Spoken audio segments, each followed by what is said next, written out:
คลิปนี้สิมาเว้าเรื่องหลายคนก็ลงคลิปเนาะเกี่ยวกับอยากรู้ว่าคำว่าตาแสงน่ะคือหยังได้ยินทั้งผู้หลักผู้ใหญ่ทั้งรัฐบาลเพิ่นสิแต่งตั้งตาแสงคืนใหม่เนาะหลายคนก็ตกใจหรือว่าตื่นเต้นว่าแต่ตาแสงมันคือหยังวะหลายคนก็บ่ฮู้เนาะหลายคนก็ฮู้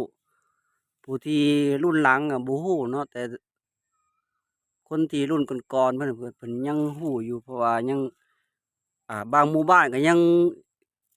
เชื่อแบบว่ายังมีอยู่เนาะคือหมู่บ้านข้อยเนาะบ้านข้อยมันเป็นเขตอยู่บ้านละผายเนาะเมืองไสบุรีอะแต่เก่าหั้นมันขึ้นอยู่กับตาแสงเนาะตาแสงยังค่ำบ้านละผายแล้วก็ตาแสงยังค่ำแล้วก็เมืองไสบุรีตาแสงมีบทบาทหยังแหน่ตาแสงก็คือแบบดูแลกลุ่มบ้าน ดูแลกลุ่มบ้านความเป็นระเบียบเรียบร้อยเรียบร้อยของกลุ่มบ้านหลายๆบ้านน่ะมารวมอยู่ตรงจุดอยู่ตาแสงนั่นตาแสงก็มีหน้าที่ปกปักรักษาหรือว่าแก้ไขคดีความนะถ้าว่าคดีอิหยังบ่คืบหน้าก็สิทางตาแสงเนี่ยสิเชิญ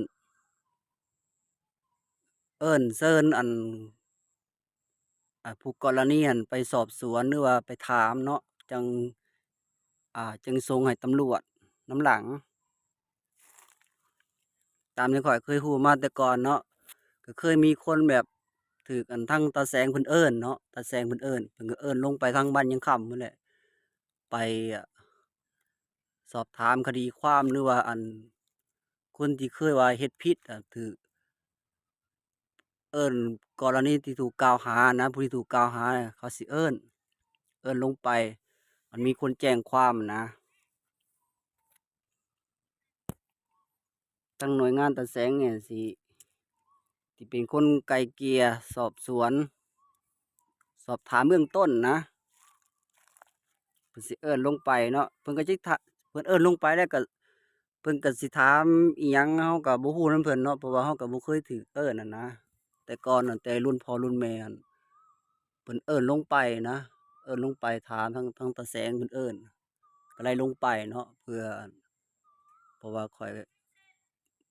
พอแต่ใหญ่ทันเนาะพอจำความได้